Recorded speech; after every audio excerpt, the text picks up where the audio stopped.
Ross container evacuation system. It's for the small 4-quart unit. You'll see the plunger right here in the center, of course. It's hydraulically operated right here. We're operating on 220 single phase voltage. It's all manual. You must keep the lever depressed while you operate. That's a safety feature. It'll stop if you do release the lever suddenly.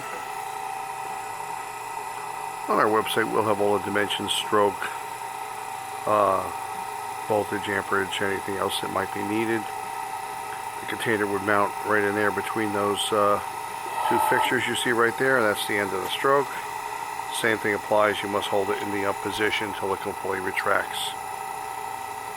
Very nice table mounted on a heavy duty painted steel table with, of course, stainless steel mountings for your change can and your mixer.